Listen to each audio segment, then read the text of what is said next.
नमस्कार, स्वागत है आप सभी का मनी वाले में। मैं हूं नंदिनी लाक्षाकार और मेरे साथ हैं फाइनेंस एक्सपर्ट राजीव सिंह जी। राजीव सिंह जी, बहुत बहुत स्वागत है आपका। जी नमस्कार। तो दर्शकों देखिए, रुपया हम सभी कमाते हैं, लेकिन ख्वाहिश होती है डॉलर में कमाने की, और हो भी क्यों ना, क्योंकि रुपए और डॉलर के बीच का जो अंतर है वो काफी ज्यादा होता है और बहुत बेहतर पोजीशन पे डॉलर होता है और रुपया निचले स्तर पर होता है। लेकिन ये जो गिरावट है, ये जो फर्क है, वो इन दिनों बढ़ता जा रहा है और इस बार तो रिकॉर्ड गिरावट दर्ज की गई है। तो राजीव सिंह जी, ये रुपया जो है गिरता जा रहा है, ये हालात ऐसे बन रहे हैं, आखिर क्यों हो रहा है ये? जी देखिए, जैसा कि आपने बताया है कि डॉलर के मुकाबले जो रुपया है वो रिकॉर्ड निचले स्तर पर है। अगर आप देखें तो 78 पार कर चुका है पहले ही, और बहुत जल्द ये लग रहा है कि रुपया जो होगा वो सुपर सीनियर सिटीजन बन जाएगा। तो इसके रीजन अगर हम देखें तो रीजन क्या क्या हो सकते हैं कि एक तो ये है कि यूएस में जो है वहाँ का जो सेंट्रल बैंक है वो वहाँ पे लगातार ब्याज दरें बढ़ा रहा है, जिसके वजह से जो अन्य देशों में जो उनके जो निवेशक जो पैसा लगा के रखते हैं वहाँ से निकाल के वहाँ पे लेके जा रहे हैं। दूसरा ये है कि कच्चे तेल में लगातार बढ़ोतरी देखने को मिली है जी। इसके अलावा अगर हम अपने देश की बात करें, जो रुपया कमज़ोर होने के क्या और कारण हो सकते हैं, तो ये है कि हमारा विदेशी मुद्रा भंडार वो लगातार कम होता चला जा रहा है। इसके अलावा अगर हम देखिए जो हमारा इम्पोर्ट बिल है, इंपोर्ट बिल हमारा लगातार बढ़ता जा रहा है, इसके वजह से भी रुपया कमज़ोर हो रहा है। इंपोर्ट बिल कैसे बढ़ रहा है मैं आपको बताता हूँ। एक तो देखिए कच्चे तेल का भाव बढ़ रहा है, लगातार उसका बढ़ता चला जा रहा है। दूसरा क्या है कि हमारा रुपया कमज़ोर हो रहा है। तो एक तरफ तो कच्चे तेल का भाव बढ़ रहा है और दूसरी तरफ रुपया कमज़ोर हो रहा है, मतलब हमें उसको एक तो हमें ज़्यादा पैसा पे करना पड़ रहा है और दूसरा वो महंगा हो रहा है। तो हमारा इंपोर्ट बिल है वो लगातार बढ़ता चला जा रहा है। इसके अलावा जो विदेशी निवेशक है जो शेयर मार्केट में पैसा इन्वेस्ट करते हैं, तो वहाँ पे यूएस में क्या है कि वहाँ ब्याज दरें बढ़ने की वजह से वो लोग यहाँ से जो शेयर्स में जो है पैसा लगा है वो बेच करके वहाँ पे लेके जा रहा है, जिसके कारण ये रुपए में गिरावट देखने को मिल रही है। बिल्कुल, देखिए बिल्कुल ठीक कहा आपने, हालात तो ऐसे ही हैं और यही वजह शायद है जिसकी वजह से रुपया लगातार गिरता जा रहा है। लेकिन बावजूद इसके एक्सपोर्ट भी कहीं ना कहीं मैंने देखा है कि बढ़ा है पहले के कंपैरिजन में। आखिर क्या वजह है? क्या ये नाकाफी है? एक्सपोर्ट बढ़ने के बावजूद आखिर रुपया क्यों गिर रहा है? देखिए, एक्सपोर्ट तो बढ़ा है, इसमें कोई दो राय नहीं है। अगर हम सरकारी आंकड़े देखें या जहाँ कहीं से भी डेटा उठा ले तो उसमें आप देखेंगे हमारा एक्सपोर्ट बढ़ा है। लेकिन एक्सपोर्ट बढ़ने के साथ साथ हमारा इंपोर्ट भी बढ़ा है। अगर इंपोर्ट नहीं बढ़ता तो रुपये में कहीं ना कहीं हमें एक ठहराव देखने को मिलता। लेकिन चूंकि हमारा इंपोर्ट बढ़ रहा है, इसलिए मतलब एक्सपोर्ट के मुकाबले इंपोर्ट हमारा ज़्यादा बढ़ा हुआ है, इसलिए यहाँ पे कमजोरी देखने को मिल रहा है। और दूसरा एक चीज़ देखिए, हम लोग कच्चे तेल का आयात करते हैं। तकरीबन अगर हम देखें तो 84% जो कच्चे तेल जो हमारे यहाँ खपत है उसको हम बाहर से इंपोर्ट करते हैं। तो ये जो हमारा इंपोर्ट बिल होता है ये बहुत बड़ा इंपोर्ट बिल होता है। इसके अलावा बहुत सारे इलेक्ट्रॉनिक आइटम्स जैसे मोबाइल फ़ोन्स वगैरह भी हम लोग वहाँ से इंपोर्ट करते हैं। तो इसलिए इंपोर्ट बिल भी हमारा काफ़ी बढ़ रहा है, जिसकी वजह से ये रुपया गिर रहा। बिल्कुल, यानी एक्सपोर्ट बढ़ा है लेकिन वो नाकाफी है स्थिति को कंट्रोल कर सके, बैलेंस कर सके या संभाल सके। देखिए, जब सिचुएशन ऐसी होती है, आम लोगों के हाथ में नहीं होता है चीजों को संभाल पाना, हो रहा है, हो ही जा रहा है, तो ऐसे में उम्मीद ये होती है कि गवर्नमेंट कुछ करे, आरबीआई कुछ करे। तो क्या गवर्नमेंट या फिर आरबीआई इसमें कुछ नहीं कर सकता? देखिए, गवर्नमेंट तो ये कहती है कि ये सब कुछ हवाले आरबीआई के है। गवर्नमेंट का कहना है, हालांकि आरबीआई भी गवर्नमेंट के इशारे पे ही काम करती है, ये कई बार देखा गया है। लेकिन गवर्नमेंट जी चीजें साबित हुई हैं। लेकिन ये हर देश का एक सेंट्रल बैंक होता है जो इन सब चीज़ों को देखता है, देख रेख करता है और वहाँ पे कोशिश करता है कि हम यहाँ पे ठहराव ला सकें या इसको रोक पाएं। लेकिन अगर हम अपने यहाँ की बात करें, रुपए की बात करें, या कई और देशों में भी क्या है कि जो करेंसी होता है वो बिल्कुल डिमांड और सप्लाई के हवाले होता है। उसमें ना तो सरकार कोई हस्तक्षेप करती है और ना वहाँ पे कोई आरबीआई डायरेक्टली हस्तक्षेप करता है। हाँ, ये जरूर होता है कि कभी कभी वो लोग इसमें मतलब बहुत ज़्यादा मतलब बहुत बढ़ोतरी या बहुत गिरावट ना हो, इसके टाइम पे कुछ ना कुछ कदम उठाते रहते हैं। लेकिन ये बिल्कुल आपका करेंसी जो है, जो भी रुपया है अपने देश का, वो बिल्कुल करेंसी एक्सचेंज जो मार्केट होता है उसके हवाले है और बिल्कुल डिमांड सप्लाई का खेल है यहाँ पे। तो यहाँ पे सरकार और आरबीआई इस पे काबू कर ले, ये लगता नहीं है। बिल्कुल लग रहा है कि आरबीआई इस पे काबू कर पाए। कहीं ना कहीं स्थिति जो है हाथ से निकलती हुई देखी जा रही है। लेकिन देखिए, ब्याज दरें भी बढ़ाई गई हैं, बावजूद इसके आखिर रुपया क्यों नहीं बढ़ रहा है? देखिए, तो ब्याज दरें हमारे यहाँ तो बढ़ाई गई हैं, इंडिया में बढ़ाई गई ब्याज दरें, लेकिन तो क्या हम खाली यहीं तो बढ़ाई नहीं गई हैं, ब्याज दरें अमेरिका भी बढ़ा रहा है। तो ब्याज दरें जब अमेरिका बढ़ाता है तो क्या होता है कि देखिए, ज़्यादातर जो यहाँ पे हम जो विदेशी निवेशक जब आते हैं तो हमारा वहाँ वो डॉलर लेके आते हैं, जिससे कि हमारा जो विदेशी मुद्रा भंडार है वो बढ़ता है जी। तो यहाँ पे जब उनको फायदा दिखता है इंडिया में कि हमें यहाँ पे पैसा लगाएंगे, चाहे वो शेयर मार्केट में हो चाहे म्यूचुअल फंड, जहाँ कहीं भी पैसा लगाएंगे और हमें यहाँ पे कमाई ज़्यादा होगी, इसलिए वो यहाँ पे आके पैसे लगाते हैं। जब ब्याज दरें बढ़ती हैं तो एक तो क्या होता है कि वो लिक्विडिटी कम होने से शेयर मार्केट में भी गिरने का खतरा रहता है और गिर भी रहा है जी। और उससे क्या हुआ है कि जहां पे जब ब्याज दरें बढ़ती हैं तो वहां पे फिक्स इंस्ट्रूमेंट वाले जैसे बॉन्ड यील्ड ये सब काफ़ी बढ़ जाते हैं। तो वहां पे जो बाहर के जो निवेशक हैं, स्पेशली जो लोग डॉलर में निवेश करते हैं यहाँ पे, तो जब अमेरिका वहां पे ब्याज दरें बढ़ा रहा है तो वो लोग यहाँ से पैसा निकाल करके और वहां पे इन्वेस्ट करना उन्होंने शुरू कर दिया है। और अगर हम अब तक देखें तकरीबन मतलब पिछले कुछ महीनों में 2 लाख करोड़ रुपए यहाँ से निकल FII ने मतलब विदेशी निवेशकों ने पैसे निकाल के बाहर लेके चले गए हैं। तो हमारे पास क्या होता है कि डॉलर का एक रिजर्व भंडार होता है RBI के पास, जो विदेशी मुद्रा भंडार होता है। तो अगर कोई भी यहाँ से अपने जो भी चाहे क्या बोलते हैं, चाहे स्टॉक्स हो चाहे म्यूचुअल फंड, कोई भी अगर विदेशी निवेशक यहाँ से बेच के जाता है तो ऑब्वियस सी बात है बेचेगा तो रुपयों में, लेकिन यहाँ से जब लेके जाएगा तो डॉलर लेके जाएगा। तो इसलिए हमारा जो विदेशी मुद्रा भंडार है वो भी लगातार कम होता जा रहा है। इसका मतलब विदेशी मुद्रा भंडार अगर हमारे पास जब निवेशक आने लगेंगे, बाहर से पैसे आएंगे तो ये हमारा बढ़ता है रिजर्व, और जब जाने लगते हैं तो हमारा रिजर्व घटता है। बिल्कुल। तो विदेशी मुद्रा भंडार का कम होना क्या मुख्य वजह माना जा सकता है रुपए के गिरने का? देखिए, एक वजह ये भी है, अब मतलब अगर हम देखें जो विदेशी मुद्रा भंडार में जो कमी आई है, एक वजह रीजन ये भी है, लेकिन इसके अलावा और भी कई रीजन्स है। जैसे पूरे आप देखें पूरे देश दुनिया में चारों तरफ महंगाई बढ़ रही है, जिसके वजह से हर जगह की जो सेंट्रल बैंक्स है वो ब्याज दरें बढ़ा रही हैं। आपका जो सप्लाई चेन में काफ़ी डिस्टर्बेंस हुआ है, आपका यूक्रेन और रसिया वॉर की वजह से कच्चे तेल में लगातार बढ़ोतरी देखी गई है। तो ये सारी बाकी कमोडिटीज़ के भी प्राइसेस काफ़ी बढ़ रहे हैं। तो इसके वजह से क्या है, और कच्चे तेल की जो कीमतें बढ़ रही हैं, इसके वजह से क्या आप देखेंगे कि पेट्रोल डीजल इन सब की प्राइसेस बढ़ती हैं। पेट्रोल डीजल की प्राइसेस बढ़ने से क्या होता है कि आपका ट्रांसपोर्टेशन कॉस्ट बढ़ जाता है, जिससे कि महंगाई बढ़ती है। तो हम एक चीज़ को जिम्मेदार नहीं कर सकते हैं, बट ये सब आपस में सारी चीज़ें लिंक्ड हैं। बिल्कुल। देखिए, एक्सपोर्ट भी बढ़ा ये भी आपने माना, और आखिर क्या वजह है कि एक्सपोर्ट बढ़ने के बावजूद विदेशी मुद्रा का जो भंडार है वो नहीं बढ़ पा रहा है? आखिर क्या चुनौतियां हैं? देखिए, एक्सपोर्ट तो बढ़ा है, इसमें कोई दो राय नहीं है। जो सरकार भी कहती है, सरकारी आंकड़ों में देखें तो एक्सपोर्ट तो बढ़ा ही बढ़ा है, लेकिन हमारा क्या है कि इंपोर्ट बिल भी उसी हिसाब से ज़्यादा बढ़ गया है। तो जब भी मिसमैच होगा, देखिए क्या होता है कि हमने अगर मान लीजिए कि एक्सपोर्ट कर रहे हैं 100 रुपये का और हम वहाँ से इंपोर्ट कर रहे हैं 20 रुपये का, तो जो ट्रेड डिफिशिएंट है वो तो हमारा है, उसमें मतलब जितना हम एक्सपोर्ट करते हैं, मतलब जितना हमारे पास आ रहा है डॉलर, उससे ज़्यादा हमारे पास से चला जा रहा है। अब रीजन इसके जो भी हों, जैसे कि हमने कहा कि हम लोग तकरीबन 83-84% कच्चे तेल का आयात करते हैं, क्योंकि वो पेट्रोल डीजल इसके बिना तो कुछ भी चलने वाला है नहीं। तो ये सारी चीज़ें अगर क्रूड ऑयल प्राइसेस महंगी हो रही हैं तो हमें उसकी ज़्यादा कीमत चुकानी पड़ रही है। दूसरा क्या है कि जो हमारा जब रुपया कमज़ोर होता है तो एक तो आपका क्रूड ऑयल की प्राइस बढ़ा, उसके अलावा हमारा रुपया कमज़ोर हुआ डॉलर के मुकाबले, तो यहाँ से दोनों तरह से आपके ऊपर जो है वो चोट पड़ती है। बिल्कुल।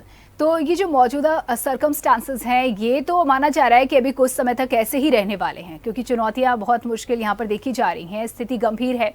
तो क्या लगता है रुपये के लिए आगे क्या भविष्य है? सही हालात रहेंगे, रुपया और गिरता जाएगा, या क्या उम्मीद की जा सकती है? देखिए, ये बहुत जल्दी रुपए में ठहराव तो दिख नहीं रहा, या ऐसा नहीं दिख रहा है कि रुपया मजबूत हो करके और अपने पुराने उस पे भाव पे आ सकता है। अगर हम एक रिपोर्ट की बात करें, जो बैंक ऑफ अमेरिका ने कहा है कि साल के अंत तक, मतलब ये जो साल है, साल के 2022 के अंत तक रुपया है वो 81 रुपये पार कर सकता है, 81 पार कर सकता है। मतलब आप ये समझ लीजिए, जैसे हमने कहा कि अभी हो सकता है कि साल के अंत तक जो हमारा रुपया हो वो सुपर सीनियर सिटीजन बन जाए।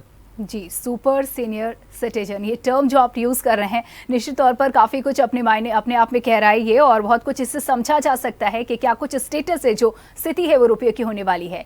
तो भारत में तो फिलहाल ये हालात हैं, लेकिन ऐसे हालातों को देखकर ऐसा लग रहा है कि क्या आने वाले समय में पाकिस्तान, श्रीलंका जैसे हालात भारत के भी होने वाले हैं क्या? जी नहीं, देखिए, श्रीलंका और पाकिस्तान की बात करें और हमारी अपनी इंडिया की इकोनॉमी की बात करें तो इसमें बहुत ही ज़मीन आसमान का फ़र्क है। इंडिया जो है वो एक लीडिंग इकोनॉमी में से, वर्ल्ड की जो लीडिंग इकोनॉमीज़ हैं उसमें से एक है।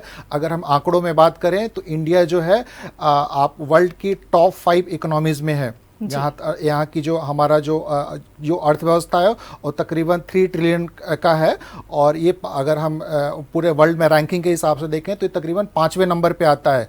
और जो पाकिस्तान और श्रीलंका है वहाँ पे ये हमारे सामने कहीं भी नहीं ठहरते। तो पाकिस्तान और श्रीलंका वाले हमारे हालात तो कभी नहीं होंगे, लेकिन मतलब आज के सिचुएशन के हिसाब से। लेकिन देखिए, भविष्य में तो कुछ कहा नहीं जा सकता, लेकिन है ये, हम ये कह सकते हैं कि हमारे यहाँ जो आरबीआई है या जो हमारे जो यहाँ की जो सरकार है वो बहुत ही उनके मुकाबले बहुत ही स्ट्रांग है। जो हमारी इकोनॉमी है उनके मुकाबले बहुत ही स्ट्रांग है। हमारा कंजम्पशन बेस्ड इकोनॉमी है, पॉपुलेशन बहुत बड़ा है, सारी दुनिया हमारी तरफ देखती है कि हम यहाँ पे आएंगे, अपना सामान बेचेंगे। अब मेक इन इंडिया पे भी बहुत सारा जोर चल रहा है, तो वो हालात तो हमारे नहीं होंगे, ये बिल्कुल। तो ज़्यादा घबराने की ज़रूरत नहीं है, कम से कम पाकिस्तान और श्रीलंका से तो तुलना नहीं की जाए, बेहतर स्थिति में है हम। लेकिन अगर बात की जाए, बहुत से लोग जो हमारे दर्शक होंगे वो ये सोच रहे होंगे कि भाई ये टेंशन तो उनका है जिन्हें डॉलर में कमाने हैं, जिन्हें डॉलर से जिनका वास्ता है। आम लोगों का क्या वाकई इससे कोई वास्ता नहीं है, या आम लोगों पर क्या फ़र्क पड़ने वाला है इन सब का? देखिए, आम लोगों पे भी फर्क पड़ने वाला है इनडायरेक्टली, अगर आप देखें। हाँ, देखिए, अगर क्या हो गया है कि अगर रुपया जो है अगर मतलब और गिरता चला जा रहा है, मान लीजिए 80-81 हो गया, वहाँ पे चला गया, तो क्या होगा कि चीज़ें महंगी हो जाएंगी। जो इंपोर्ट बिल होगा हमारा और महंगा हो जाएगा। हम अगर कच्चे तेल का आयात करते हैं तो और महंगा हो जाएगा। जब वो महंगा होगा तो आप जानते हैं ये सारे पेट्रोलियम जो प्रोडक्ट्स होते हैं उसी के होते हैं, पेट्रोल डीजल। जब पेट्रोल डीजल महंगा होता है तो ट्रांसपोर्टेशन महंगा होता है। तो इसके वजह से इनडायरेक्टली आपकी महंगाई पे ये असर डालता है, और महंगाई यहाँ से और यहाँ पे शूटअप कर सकता है। दूसरा ये है कि अगर मान लीजिए किसी के बच्चे विदेश में पढ़ते हैं तो आप जब वहाँ पे बाहर पेमेंट करते हैं तो डॉलर में करते हैं। तो आज अगर मान लीजिए रुपया और डिप्रिशिएट होता है और कमज़ोर होता है, तो जब आप मान लीजिए यहाँ से 6 महीने बाद, जैसा बैंक ऑफ अमेरिका कह रहा है कि आपका 81 रुपये हो जाएगा, आज यहाँ पे तकरीबन 78 के ऊपर है। तो जब ये आप, अगर आपको 6 महीने बाद वहाँ पे अपने बच्चे की फ़ीस पे करना है और ये यहाँ से और बढ़ जाता है, तो जाहिर सी बात है अगर रुपया कमज़ोर होगा तो आपको उतने, अगर आपको मान लो इंडियन करेंसी में अगर आपको 5 लाख रुपए फीस वहाँ पे करना है और आपको डॉलर में कन्वर्ट करना है, तो 5 लाख रुपए में आज जितना डॉलर मिलेगा, कल को अगर ये 81 हो जाता है तो आपको उससे कम डॉलर मिलेगा। तो ये बिल्कुल उन पे ये डायरेक्टली ये असर पड़ता है, पड़ेगा बिल्कुल। तो वही बात अगर की जाए महंगाई तो क्या महंगाई पर भी इसका असर पड़ेगा? क्या महंगाई और बढ़ सकती है ऐसे हालात में? जी बिल्कुल, देखिए महंगाई बिल्कुल बढ़ सकती है, और ये जो हमने अभी जो आपके रीजन्स गिनाए ये बिल्कुल वो वाजिब रीजन्स है, और बिल्कुल महंगाई बढ़ सकती है अगर रुपये का गिरना नहीं रुका तो। हालांकि देखिए, सरकार आरबीआई डायरेक्टली इनडायरेक्टली कुछ ना कुछ अपने कदम उठाते रहते हैं, लेकिन एक चीज़ देखिए, मैं आपको एक चीज़ और बताता हूँ। कभी कभी देखा गया है पास्ट में कई सरकारें जो रही हैं दूसरे कंट्रीज़ में, और मतलब अदर कंट्रीज़ की जो सरकारें रही हैं, उन्होंने कभी कभी क्या किया है कि अपने रुपये को छोड़ दिया कि हाँ आप इनको कमजोर होने दो। तो उससे क्या फायदा होता है, देखिए आपको मैं बताता हूं कि अगर रुपया या उनकी करेंसी अगर लगातार कमजोर होती चली जा रही, तो उससे क्या होता है कि जो उनकी जो मतलब वर्ल्ड ट्रेड में जो हिस्सेदारी है, अगर मान लीजिए वहाँ से ये अपने सामान एक्सपोर्ट करते हैं तो उनका एक्सपोर्ट बढ़ता है। तो एक्सपोर्ट इंपोर्ट में जो है वो बैलेंस जो मान लीजिए जो डिफिशिएट रहता है वो कम होने के चांस रहते हैं। जैसा कि पास्ट में देखा गया चाइना में, कई दशक पहले चाइना ने क्या किया कि अपनी करेंसी को डिप्रिशिएट होने दिया, और बाद में आज अगर देखें तो China one of the leading economy है, अमेरिका के बाद वही है। और लेकिन अगर आप देखें तो जो वर्ल्ड ट्रेड में उसकी जो हिस्सेदारी है वो अमेरिका से लगभग दुगनी है। बिल्कुल, देखिए जो सिचुएशन जो है वो बहुत ही सीरियस है, लेकिन डिस्कशन इंटरेस्टिंग तरीके से हो रहा है और बहुत सारे जो डाउट्स हैं, बहुत सारी बातें हैं वो क्लियर हो रही हैं। यहाँ पर बात हो रही है आज किस तरीके से और आखिर क्यों डॉलर के मुकाबले रुपया अपने निचले स्तर पर पहुंच गया और क्या कुछ इसके हम पर असर होने वाले हैं। तो सर, जिस तरीके से हम लगातार इसको बात लेकर के बातचीत कर रहे हैं, अगर बात की जाए तो आरबीआई गवर्नर ने कहा है कि भले ही रुपया गिर रहा है, अपने निचले स्तर पर है, लेकिन कोशिश यही होगी, पकड़ इस पर होगी कि ज्यादा उतार चढ़ाव नहीं होने देंगे। तो आखिर क्या लगता है कौन से ऐसे हथकंडे अपनाए जा सकते हैं, तरीके अपनाए जा सकते हैं जिससे इस उतार चढ़ाव को कंट्रोल किया जा सके? देखिए, बिल्कुल आरबीआई भी अपनी तरफ से जब रुपीस बहुत ज़्यादा डिप्रिशिएट होने लगता है तो अपनी तरफ से वो कोशिश करता है कि इसमें ठहराव लाने के लिए वो कभी कभी क्या करता है कि मार्केट से डॉलर खरीदता भी है बैलेंस करने के लिए और मार्केट में डॉलर बेचता भी है बैलेंस करने के लिए। तो ये बिल्कुल अभी तक तो बहुत एक्टिव नहीं है आरबीआई इन सब चीज़ों में, लेकिन अगर इसमें गिरावट नहीं रुकी और गिरावट बढ़ती चली गई तो हो सकता है कि आरबीआई ये कदम भी आगे चल के अपनाएगा इसमें रुपए में की गिरावट में ठहराव लाने के लिए। बिल्कुल, अगर बात की जाए तो डॉलर के मुकाबले जो रुपया है वो ऐतिहासिक है, ये जो निचला स्तर पे आया है इससे पहले ये कभी हुआ नहीं है अब तक। तो क्या लगता है कितने बड़े संकट के तौर पे इसे आप देखते हैं? देखिए, ये मतलब हम इसको संकट के बजाय हम ये कहें कि देखिए जो दुनिया है आजकल एक इंडिकेशन देखने को मिल रहा है कि आर्थिक मंदी की तरफ जा रही है जी। तो अगर हम यहीं पे देखें, जैसे हमारा इंडियन रुपीज ही नहीं, अगर बाकी देश की करेंसी भी देखें तो सारे करेंसी, ज़्यादातर करेंसीज डॉलर के मुकाबले डिप्रिशिएट हो रहे हैं। अगर हम डॉलर इंडेक्स को देखें तो वो तकरीबन अपने मतलब हाई पे है, काफ़ी तकरीबन 2-3 दशक के हाई पे है। तो ये हम ही नहीं है जो हमारा जो करेंसी डिप्रिशिएट हो रहा है, बाकी देश के बहुत सारे देश और भी हैं जिनकी करेंसी लगातार डिप्रिशिएट हो रही है और वहाँ पर डॉलर मजबूत हो रहा है।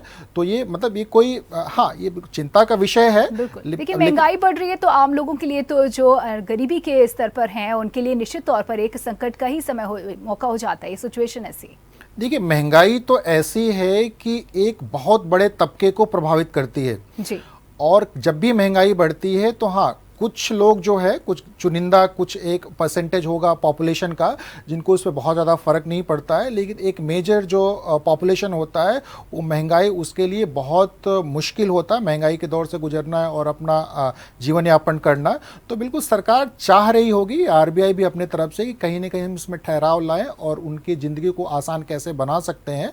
तो ये बिल्कुल उनकी तरफ से कोशिश करी जा रही होगी। बिल्कुल, देखिए कुछ भी हो लेकिन सिचुएशन ये है कि रुपया डॉलर के मुकाबले अपने निचले स्तर पर है। अगर ऐसे में सवाल ये उठता है, आपसे जानना चाहती हूँ कि अगर किसी को 6 महीने के बाद डॉलर की ज़रूरत हो तो हालात क्या होने वाले हैं या उसे क्या करने की सलाह देंगे? जैसे देखिए, हम लोग ने अभी चर्चा किया है कि बैंक ऑफ अमेरिका का एक रिपोर्ट आया है जिसमें वो कह रहा है, बैंक ऑफ अमेरिका, कि साल के अंत तक मतलब 2022 के अंत तक डॉलर 81 हो सकता है, वहाँ जाने का उनका अनुमान है जी। तो अगर किसी को 6 महीने बाद डॉलर चाहिए तो सबसे आसान तो है कि आप डॉलर खरीद के लेकर रख लीजिए जी।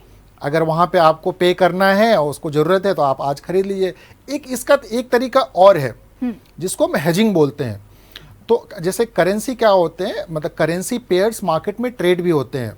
जैसे आपका डॉलर और रुपीज़ का पेयर होता है, वैसे ही 3-4 करेंसी यहाँ पे ट्रेड भी होते हैं। तो अगर कोई चाहे तो वहाँ पे हेज भी कर सकता है और वहाँ पे, लेकिन ये है कि उसको तो उसकी समझ होनी चाहिए। अगर उसको उसकी समझ है या किसी एक्सपर्ट से वो सलाह लेके, तो वहाँ पे क्या होगा कि जैसे आप डॉलर खरीदना है, जैसे मान लीजिए 10 लाख रुपए आपको चाहिए, 10 लाख रुपए का डॉलर चाहिए आपको, 6 महीने के बाद आप खरीदना चाह रहे हैं, तो आपको अभी क्या करना होगा, पूरे 10 लाख रुपए देने पड़ेंगे। लेकिन हेजिंग में क्या होता है कि आपको पूरे पैसे नहीं, वहाँ पे कुछ एक परसेंटेज अमाउंट देके आप उसको हेज कर सकते हैं और इसका फायदा बिल्कुल उठा सकते हैं। ये पॉसिबल है। बिल्कुल, तो पॉसिबल है, और यानी कि अगर प्रॉब्लम है तो उसके सॉल्यूशंस भी हैं, और अगर मौजूदा जो हालात है वो फिलहाल ऐसे ही रहने वाले भी हैं तो भी इतना पैनिक होने की ज़रूरत नहीं है। बहुत बहुत शुक्रिया राजीव सिंह जी इन तमाम जानकारियों के लिए। तो आज के मनी वाले में हमने समझा कि आखिर क्यों और कैसे, किन हालातों के बीच में रुपया डॉलर के सामने अपने निचले स्तर पर देखा जा रहा है। अगले एपिसोड में एक ऐसे ही टॉपिक के साथ फिर हो जाएंगे हाजिर।